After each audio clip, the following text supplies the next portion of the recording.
So I think in my younger years, I was doing a lot of thinking, and obviously I talked to myself out of doing a lot of things. Oh, I'm not this, I'm not that, I can't do this. Just stop that.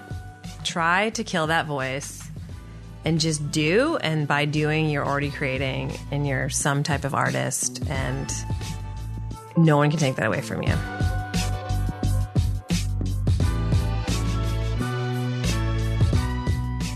Welcome to Works in Process, a series of conversations where I talk to creative individuals about their latest projects. I'm George Garrastegui.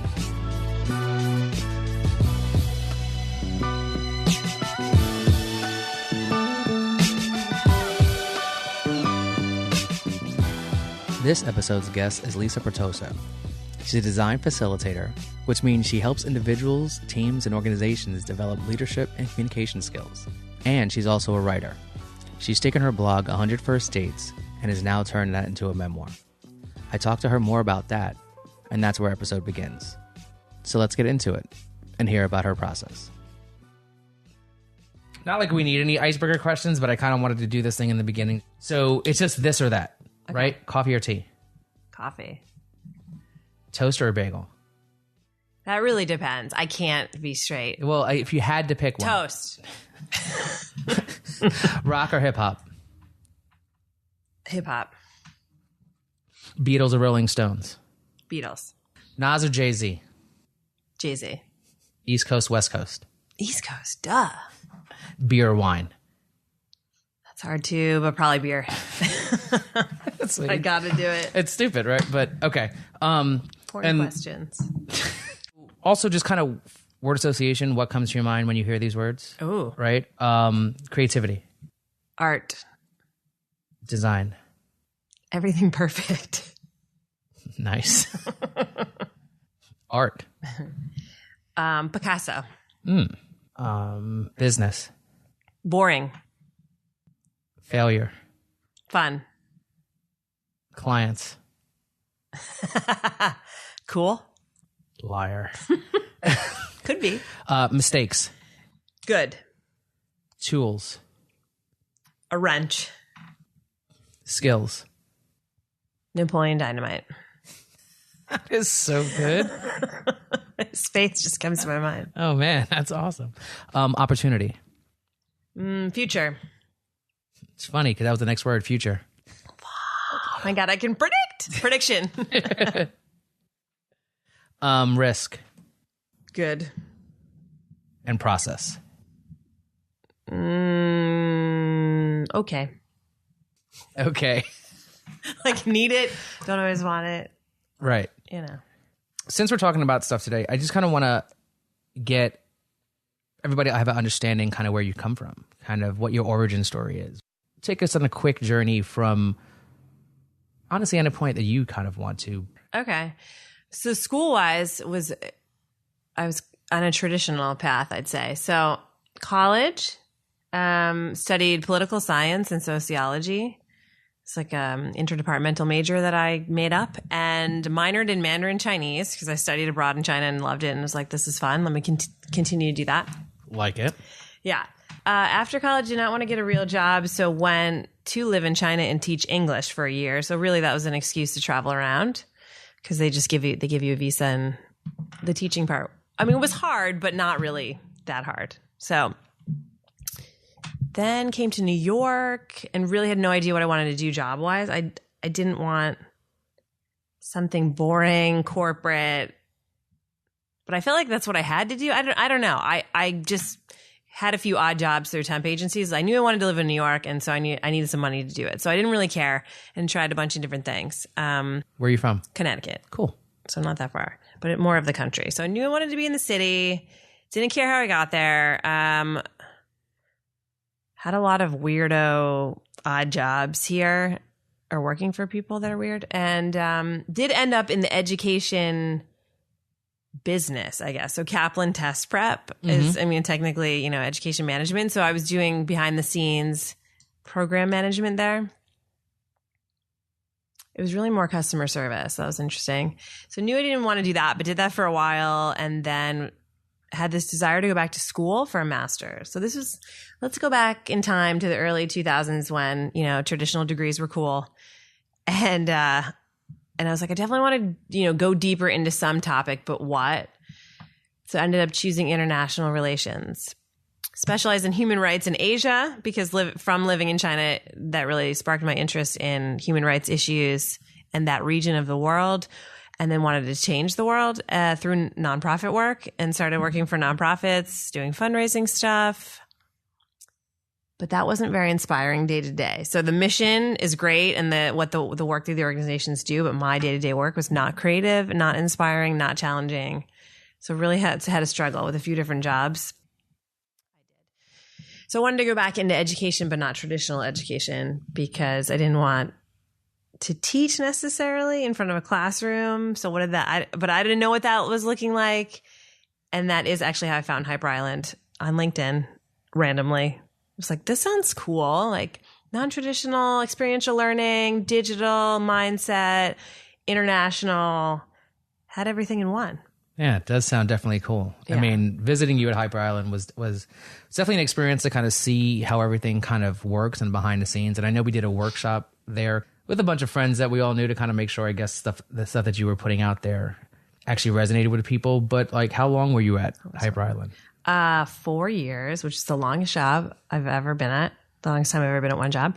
And now I still freelance with them. So that's great. I think it's the best of both worlds. Yeah. You're still doing workshops and stuff with them? Mm-hmm. Okay. Yeah. Teaching classes and doing some content development. Yeah. And that was the job that really set me on the path of like, oh, I can be creative in the workspace, get paid for it. And I think that also helped me take on more creative projects on the side.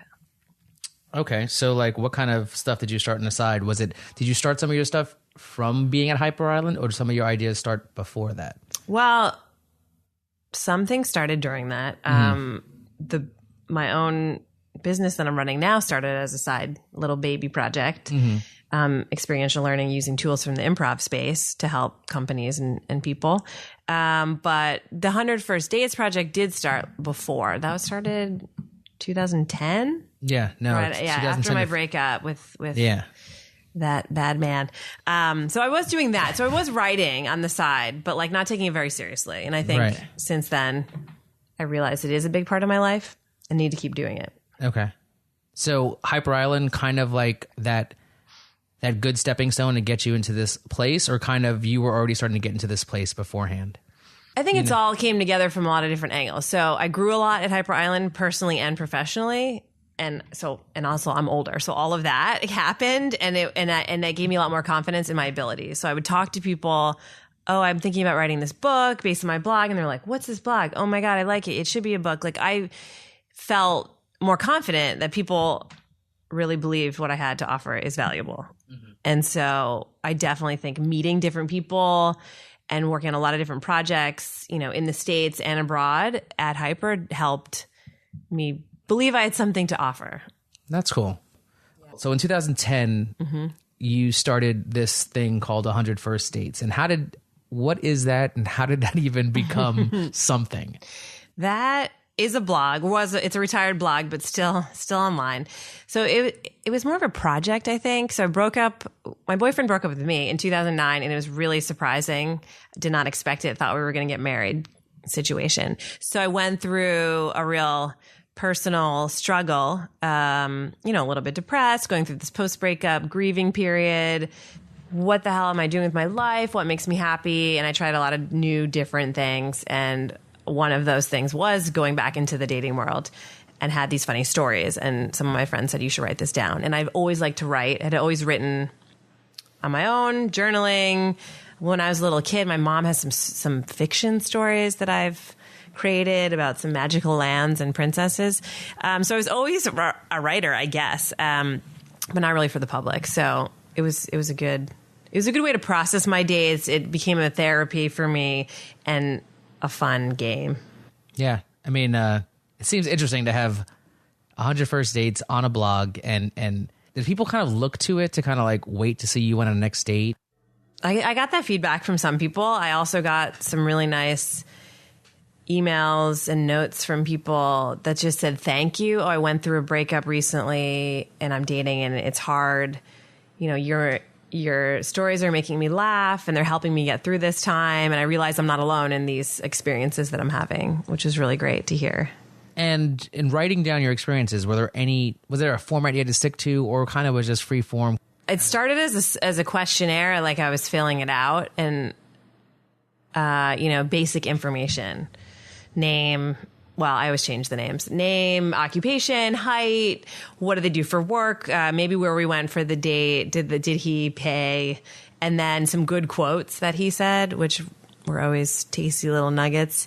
And then maybe some comments, or not at all. Anyone that got to a second or third date, I did share with them this blog and said, if this becomes something serious, you can absolutely say you don't want to be written about, or are you cool with it? And most people said they were cool with it. Did you get no's? I got one no, and he was a friend of mine, and I respected that. And then most people found it really fascinating. Oh, I want to read about it. Oh, what are these other people you've gone out with, or what are your other experiences? I did have someone that I dated for a bit who I really liked, who said he was cool with it, and then he seemed later on to not be cool with it, but didn't really tell me that and kind of just ghosted. And then, I heard from a friend of his, oh, he thought that was weird. And I was like, okay, that's fair. But when I ask you up front and you say you love the idea and you think it's cool, maybe you should be honest. Right. Yeah. Definitely honesty is key. It is key in all aspects of life, George. Very, very, very, very, very It's true. a good rule. You get to this point and you have a timeline. You kind of say, I'm going to do 100 first dates. When you get to that point, do you feel that because maybe you didn't reach what you wanted to do you say, well, maybe it's 101 first dates? Do you? Oh, in terms of keeping the project going, maybe? No, or? I think I was really ready. I was tired. I felt a little pressure on myself to keep dating and writing about it, and it was really good endpoint. Right. It's got to be tough to have 4 years of going on dates and chronicling and having to feel a little bit more analytical of why are you doing this? And, not really intentionally, but kind of scrutinizing people and kind of breaking them down to their name, occupation, number, did he pay, all that stuff like that. And probably a little bit more liberating to be like, after 100, it's kind of over. But your 100 one was kind of a big deal. It was picked up by... Yes, People Magazine they have a web show. Well, actually, I don't know if they still have it, but they had a web show called People Now that was a daily show. And they picked up the contest. It was an Instagram contest to be my 100th date. So send in a really quick video. This is when Instagram's videos were, what are they, 7 seconds or less, or whatever they are now. Oh, right. To now you can put your whole life story on there. Yeah, so we wanted guys to submit. I mean, that was hard because a lot of people don't want to put themselves out there. And I was anonymous for all of those years as a writer. And so we kept that as a theme. So the 100 First Dates video asking guys to submit, you didn't see my face. So nobody knew who they were possibly going to date. Correct. On 100. So that was part of the fun or risk, if you will. So I didn't really come out as the person who was 100 First Dates until the 100th date, interview on that show. Oh, on the show was the first time that people saw who it actually was. Yeah, because I was also ready to come out, if you want to say that, because I was anonymous and I wasn't using I was using my middle name and no last name, and I didn't show my photo or anything on the site. On the blog or anything Yeah, so the like whole that? time I always wanted to be anonymous, which is interesting because later on I didn't feel that need, but I did start it like that and kept it up. So was being anonymous an important part of that whole process? I think it was, yes. Process-wise, yes. I also thought that it might hinder me meeting someone real if they knew, or, I don't know. I just, that was important to me in the beginning. So now go to meeting somebody real, right? So the last post on your blog is that you met your current fiance, future husband. Yes. And was that because of all of the things that happened beforehand, or just you've had 4 years of meeting really shitty people and now you can know how to weed out what you don't like or do like? I think all of it leads up to that point. And I definitely didn't only meet shitty people. I met some great people who either we didn't click with each other, or some great people who I liked and didn't like me, or liked me and I didn't like them. So it runs the gamut. I think I probably needed to have a lot of those experiences to be in the right place to meet Ruben at the time that we met, which was maybe 6 months after the dating project ended. I also was very upfront with him while we were texting on Happen before we had our first date. You know, I did say I was a writer on the profile, and he said, well, what do you write? And I said, well, if you're interested, I have this blog. And because I thought at this point, this is me, this is part of me. You either love it or you don't. And he really liked it. He said, oh, I thought I really enjoyed your writing. I liked your voice. And then he thought, I really need to kick ass and plan a really good first date because you've been on so many dates, which I appreciated. Did he know about you before? I don't think so, no. So now that was what, 2015, or at least, right? So why write a book now? That was a great interview question. I feel like I'm talking to Anderson Cooper. So right after the project, a lot of people approached me and said, oh, what are you going to do next? You should put it into a book. And I thought, well, I really want that to be meaningful for, you know, my audience and me. And I didn't want it to just be the blog regurgitated because, I mean, you can read the blog. So what else could I share that isn't on there? And I think it was really great to have the space. And yes, it's great that I met someone, so you can put a sort of happy ending on it. But that wasn't, it was more like, let me get distance from these experiences. And it's been really helpful. Also, I needed time to write a book, which I didn't have until this year. So I'd been saying it for a couple of years. And finally, in 2017, I said, this is the year. It's now or never. And I carve out time to do it, you know, every week. So it was both time and mental space. Space from the project or space from the project.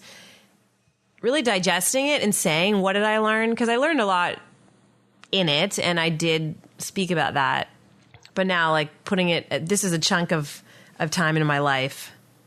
You know, what does it mean to me now that I'm not doing it? So what did you learn? Beyond the dating aspect and maybe what you really want and all these other things, and what big picture do you think you took away from it?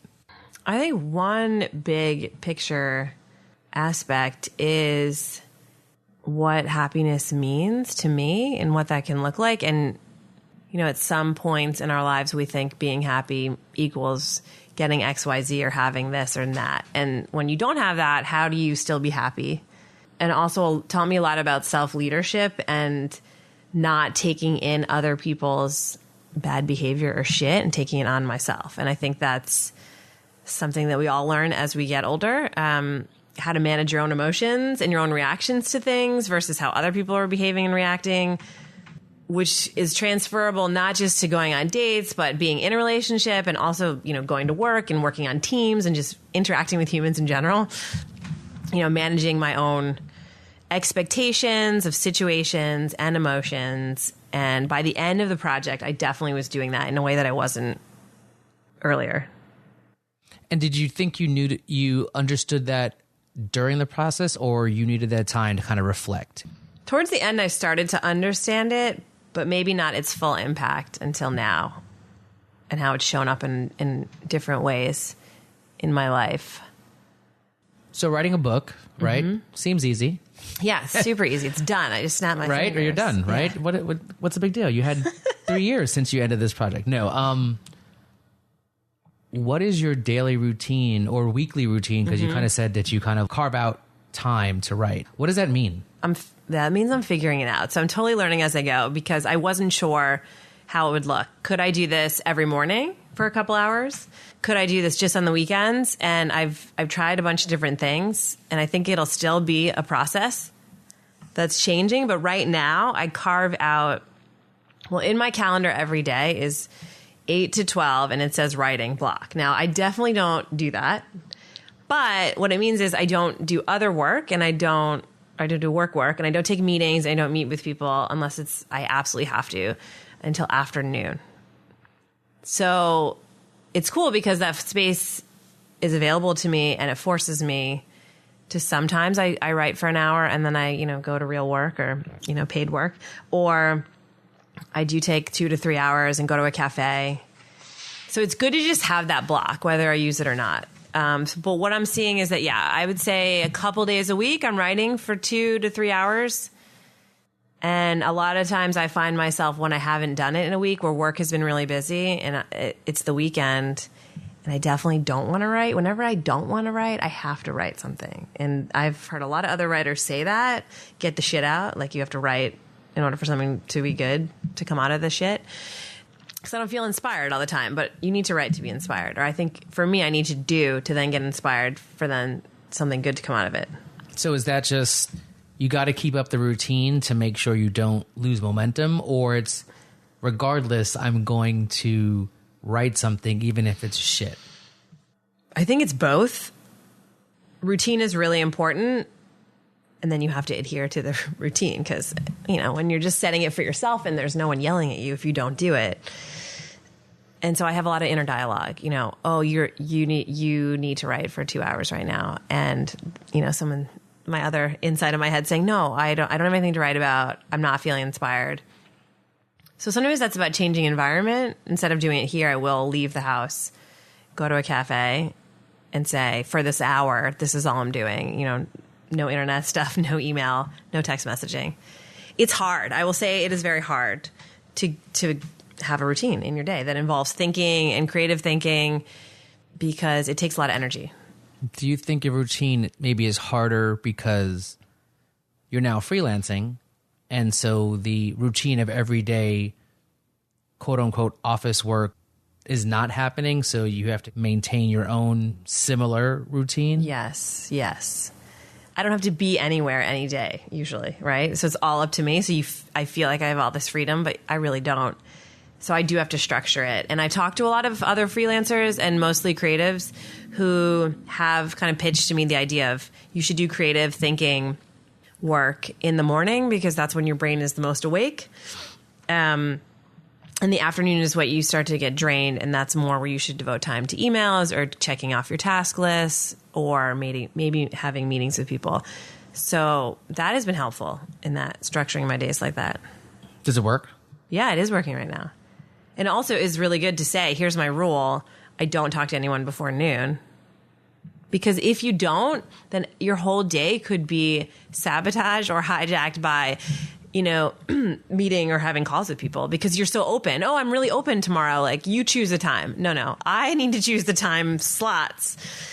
And that's something that I've learned in the past 6 months because setting your own routine is also, it's very challenging. How far along are you with your writing? So it's really interesting little animal, I'd say. At first I was trying to write an outline. I'm not an outline person. I'm going to be very clear about that. Me neither. Okay.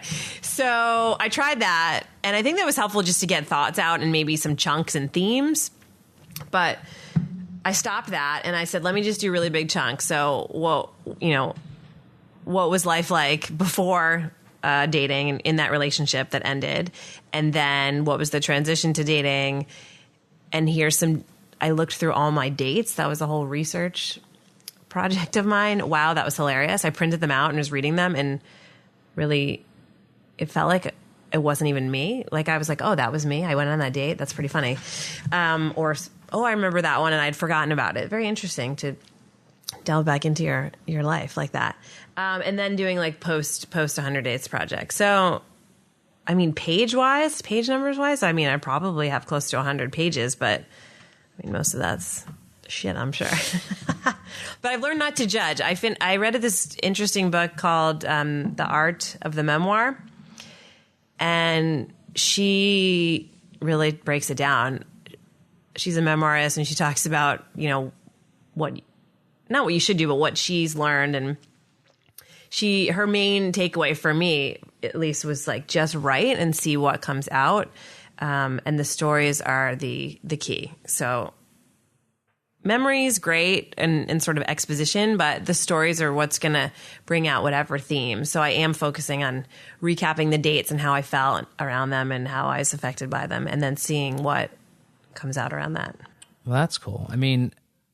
It seems like you're taking, either cues from friends or cues from books, right? So, not all knowledgeable. Obviously, we gain information from everything around us. How important is gathering that type of inspiration? It's really helpful. But I think it can go too far for me. If I keep researching and reading and talking about doing this and not actually doing this, then that's where I get stuck. So that one book to read was great. I don't know if I'd read any more. I think I need to keep writing and seeing what happens. And I think if I talk to more people, I might psych myself out, which is probably why it's taken so long for me to start writing it, because, there's the whole situation of me even admitting, oh, I'm a writer because I write. And then if I'm not writing, am I not a writer, or am I always a writer? This is the internal struggle that always happens. So creative dilemma. Exactly. So I guess, yes, I've admitted I was a writer. I think last year I finally admitted it. And that's good. I'm going to write and see what happens. Do you have a timeline? By the end of this year, absolutely, I need a rough draft. And then I think I'll think about, because I actually don't even know what the steps are of actually writing a book. I mean, I know you can self-publish. I know you can get your own editor and do this all yourself. I know you can send it off to publishing houses and see what they think. So I have no idea. And people have asked me that. And I'm like, let's not think about that right now. So by the end of this year, I need a first draft done. All right. And so you're not even concerning yourself with all the extra things, because that may deter you from... Yeah, it's too much. I can't handle that. One thing at a time. Yeah, that's how I operate. A bit more short term, sometimes in the moment. I mean, the fact that I'm even saying, by the end of this year, that's a big deal for me to plan something out for a year. Right? What we have 8 months to go? Yeah. No, that's good. Yeah, no, it's great. And 2 of those months will be like wedding and honeymoon. Yeah, and I hope to do more writing during that. No, you're not going to do that. Yeah, I actually don't want to bring my computer. That's ridiculous. Honeymoon in Italy, you're going to be more writing? No, I shouldn't. First of all, you're in a honeymoon, not thinking about your 101st You know what? dates. No, I know. But like you said, the book is not just about that moment. It's about before that. It's a little bit about after that. The bliss that happens at the end. It's a good closer. Fairy tale ending. It is. Because people like that. And I have to admit, I've read a lot of women's memoirs and a lot of women who have written about dating. And, you do like when things happen like that because you have hope for yourself. So. No, this is true. What risks do you see with this project, or what rewards do you see with this project? No human being will read this book, or it will never even become a book. It'll just be longer blog posts that are my ramblings. Maybe, I'll have some grandkids and they can read it. I don't know. Are you okay with that? I have to be okay with it, or else I wouldn't do it now. Right. So I have hopes. I would like people to read it. I'll get it out there in some way, but I can't write it saying, oh, this is the angle that I'm going to get it out there and people will read it. But yeah, that is a risk because it's something to think about. Oh, you're putting all this time into this project. But that's how the blog started. I never thought that people that I didn't know would read it, and people did, and people gave me good feedback. And so that was very inspiring. So I'm writing on that. Riding the wave? Yeah, exactly. You got to do that. Yeah. Right? Otherwise, you'll be done tomorrow. And rewards are just, I've always wanted to write a book, so this could be it. Yeah, I have. But I just didn't think I had anything to say. Or, I need to be older, or I don't know if I can do it, or Why did you have in your head you needed to be older?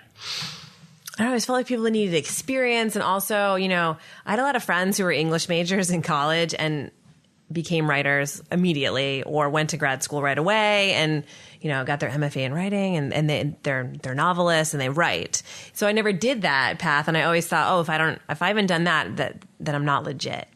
It's the fraud syndrome. We're all frauds. Exactly. And that's the big secret. Anything that you've done recently that revolves around this that you're most proud of? I think just doing it and saying it to people. So there's a big deal for me to be saying it and sharing it. Sometimes I make comments on social media. That's rare, but I've been saying it to my friends and family, and then it's out there. So I'm kind of planting the seeds. And I think if you say things out loud, Oprah Winfrey style, like they'll come to you, or it makes it real. It also holds me accountable. So I do want to talk about it. As scary as it is, the more I talk about it, the more I feel it is real. It's a thing. It's alive, and I'm feeding it. So when you sit down to write, are you analog, digital? It kind of changes. Yeah, it's not always normal. I haven't actually written on paper in a while. I've been doing more looking at so the dates are on paper, and then I refer to the website, the blog sometimes, and I just go into the document and I start typing. Now, I might have had thoughts earlier in the week that I did like write down very quickly in a notebook as a theme or an essay to incorporate. But sometimes I just free write on paper and then see what comes out and then transfer that. But for this book, I guess I've done more digital. More digital? I think I write two different ways. Writing on paper is a different experience, and writing on the screen is different. So I guess I don't know I can't even explain how they're different. I know they're different, in terms of cognitively and how you learn and how you process information. So for me, it kind of just depends on the mood, I guess. Do you feel maybe paper is more freeing and kind of the digital is like, it's got to be somewhat formalized? Probably. Sometimes, I would say I write more note form or crazy random thoughts on paper and then say, oh, that could be something, pull it out, and then make it into more of a paragraph essay. And what kind of tools do you use? Basic, simple stuff? I'm computer? writing in Google Docs. All Google? Why Google? I do everything in Google. They have me by the balls. If I had balls, yeah. I like it because also my computer's super old, so I'm not going to do anything on hard drives. And I like it if I need to reach it, use stuff on another computer. I like the comment aspect. I like the suggestive editing piece because sometimes I go back in and delete sentences, but I don't like the idea of deleting anything because I think I might use it later. So I'm always like moving sentences and words around and saying, oh, maybe I'll come back to that later. I know there's formal tools. I've heard that they're not that much different than Google Docs to write a book. So that's where I am right now. Oh, interesting. You've now formally decided you're a writer. Yes, that's happened. Right. And you've claimed that. We're now putting it out there that you're writing a book. You need to finish by the end of 2017, right? So now you have some type of deadlines. What advice would you give yourself, an early, younger self? Don't judge yourself, and creating is doing. So I think in my younger years, I was doing a lot of thinking, and obviously I talked myself out of doing a lot of things. Oh, I'm not this, I'm not that, I can't do this. Just stop that. Try to kill that voice and just do. And by doing, you're already creating, and you're some type of artist, and no one can take that away from you. Love it. Yeah. Put it on a bumper sticker. Oh my God, bumper stickers. Works in process bumper stickers starting now. So totally kind of random right now. Now we're basically towards the end of this, and just what have you done, seen, or experienced lately that you would just like to share with our audience? Seems like a fun time. Mm-hmm. What's one thing you would like to share with other people about your process, your struggle, the way you work? I think it's important not to put pressure on yourself, especially if you're younger. Oh, I need to do this by this time. So for me, it took me, so I will be 39 in July, getting married at 39. Who cares? But I think when you're younger, you think, oh, I have to accomplish all these things and be in this kind of relationship and have this kind of job and live somewhere by X time. And none of that means anything. And experience matters, doing things matters, taking risks matter, and just going towards the things that you enjoy and trying to do those things more often. And, I think it's taken me all these kind of years to figure that out. So I don't know. I don't think you can force this. And I think I've talked to some younger people who put a lot of pressure on themselves. Oh, I'm 25. I need to do this. And I'm like, just no, you don't. Try new things, fail, learn, keep going. You'll be fine, and have fun. Would you change anything? I mean, I have to say no, right? Because you can't change anything. I'm not a look backwards person. I'm a more in the moment and maybe look, like I said, maybe short-term future. That's who I am, because I don't think anything good comes from that. Although a memoir is looking back, and it's actually helpful to process. It helps you to know who you are now, or that's what it's helping for me. So I'm happy I had those experiences to share and to analyze now.